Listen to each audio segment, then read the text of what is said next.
جن لوگوں نے قبروں والوں کو مدد کے لیے پکارا، مرے ہوئے لوگوں کو،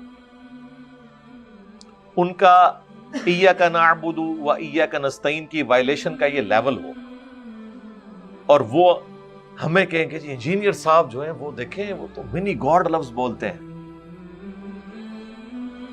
تو انجینئر صاحب نے خالی یہ جملہ بولا تھا، یہ پوری تمہید میں نے بیان کی تھی، اس پہ پھر میں نے ایک ٹرم ڈیوائز کی تھی، اور میں نے اس کے لیے لفظ بولا تھا خالق اور مخلوق کے فرق کے ساتھ. قرآن میں بھی موجود ہے سورہ الزمر میں کہ اگر اللہ نے اپنا بیٹا کسی کو چننا ہوتا نا، مخلوق میں سے جسے چاہتا چن لیتا، لیکن ہوتی وہ مخلوق. یعنی اللہ تعالیٰ اپنا بیٹا بھی مخلوق میں سے چننے کے اعتبار سے بات کر رہا ہے کہ اگر میں چاہتا تو چن لیتا، لیکن وہ ہوتی مخلوق.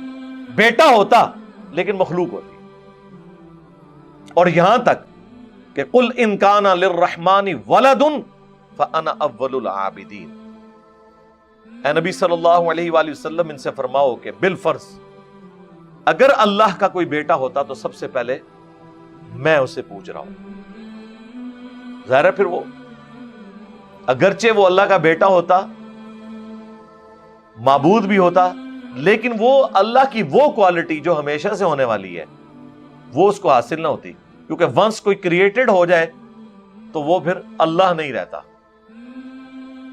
یہ اللہ کی کوالٹی ہے کہ لم یلد ولم یولد.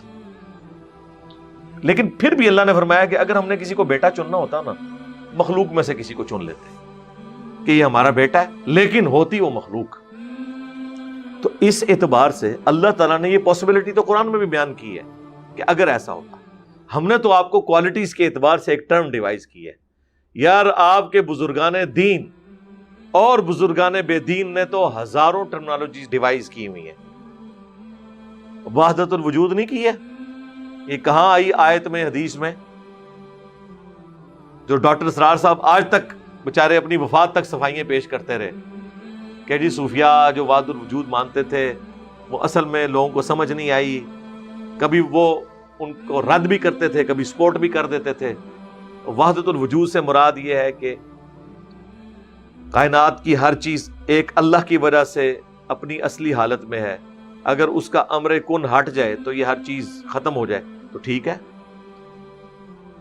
ویسے جو وحدت الوجود صوفیاء کے ہاں آیا غلو کے درجے میں، اس میں حلول کا عقیدہ بھی آیا. ایون کشف المحجوب میں علی بن عثمان حجویری نے حلولیہ کو گمراہ فرقہ لکھا ہے، لیکن بہرحال موجود تھے صوفیاء کے اندر. تو وحدت الوجود کا کانسیپٹ کہاں سے نکالا ہے؟ کسی آیت حدیث میں تھا ڈائریکٹلی؟ یہ ٹرم ڈیوائز کی نا. ہمیں اس ٹرم سے بھی کوئی اختلاف نہیں ہے، ہم اس کی تھیم کے اوپر بات کرتے ہیں. حاضر و ناظر کس حدیث کے اندر تھا؟ ٹرم ڈیوائز کی نا. ہمیں کوئی اعتراض نہیں ہے، ہمیں تھیم سے اختلاف ہوتا ہے. حیات النبی صلی اللہ علیہ وآلہ وسلم، اس نام کے ساتھ تو کوئی عقیدہ دنیا میں نہیں تھا نا. محدثین نے ایک ٹرم ڈیوائز کی. امام بیہقی نے حیات الانبیاء فی قبورہم کتاب لکھی، بعد میں یہ عقیدہ بن گیا. ہمیں کوئی نہیں، ہم تھیم پہ بات کرتے ہیں کہ آخرت کی زندگی مانو. ٹرم سے تو ہمیں کوئی اختلاف نہیں. سنت موقدہ کسی حدیث میں نہیں آیا تھا. حدیث میں تو یا فرض نماز آئی ہے یا نفلی نماز.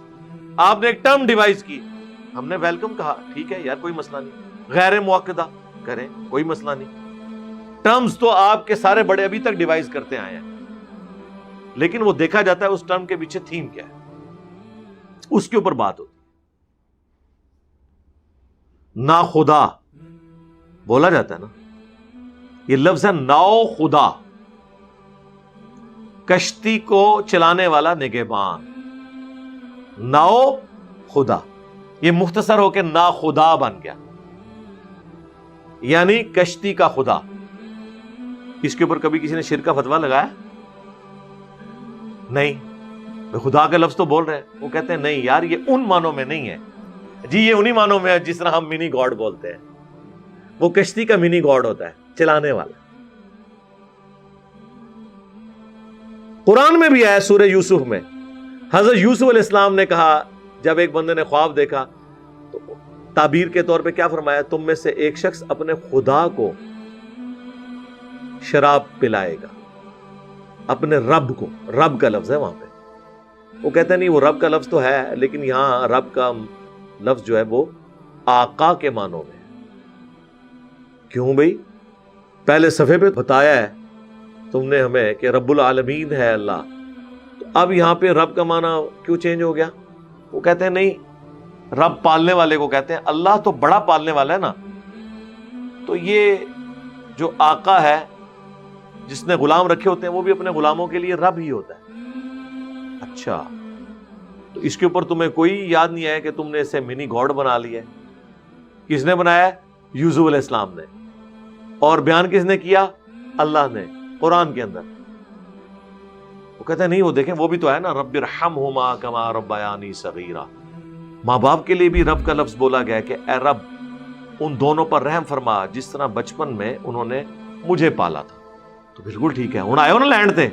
ہاں، ہوں تو اسماء و صفات بھی سمجھ آن گے کہ جب مخلوق کے لیے کوئی لفظ بولا جاتا ہے وہ ان تمام شرائط کے ساتھ ہوتا ہے، ذاتی اور عطائی کے فرق کے ساتھ، محدود اور غیر محدود کے فرق کے ساتھ. یہ ساری چیزیں اس میں امپلائڈ ہوتی، اور خالق اور مخلوق کے فرق کے ساتھ. اللہ بھی رؤوف الرحیم ہے. قرآن میں بالمؤمنین رؤوف الرحیم کسے کہا گیا؟ نبی علیہ السلام کو. لیکن ہم فرق کرتے ہیں، الرؤوف الرحیم اللہ ہے، اور رؤوف اور رحیم نبی علیہ السلام. جس طرح صرف سٹی ہوگا تو مدینہ ہے، شہر، دی سٹی المدینہ، وہ مدینۃ المنورہ ہے خاص. رحمان کوئی عام انسان بھی ہو سکتا ہے، الرحمان صرف اللہ ہے. السمیع البصیر اللہ ہے. لیکن قرآن میں ہے جعلناہ سمیعا بصیرا، ہم نے انسان کو سمیع اور بصیر بنا دیا ہے. یہ کیا ہو گیا؟ سننے والا اور دیکھنے والا. ہاں، خالق اور مخلوق کے فرق کے ساتھ. ٹھیک ہے، تو اس اعتبار سے کوئی شخص اپنا علمی اختلاف اس کو رائٹ ہے رکھے. کوئی کہتا ہے جی میں وحدت الوجود کی ٹرم کی بھی نفی کرتا ہوں، میں سنت موقدہ کی ٹرم کو بھی نہیں مانتا، میں منی گاڈ کی ٹرم کو بھی نہیں مانتا. بہت اچھی بات ہے، آپ کا رائٹ ہے. لیکن اس کی بنیاد کے اوپر کسی کے اوپر بدعت کا فتویٰ لگانا، کسی کے اوپر شرک کا فتویٰ لگانا، یہ پھر آپ اصول اور مبادی سے ہٹ رہے ہیں. ورنہ اگر آپ اصول ایک کھڑا کریں گے تو پھر سارے اس اصول کے تحت آئیں گے.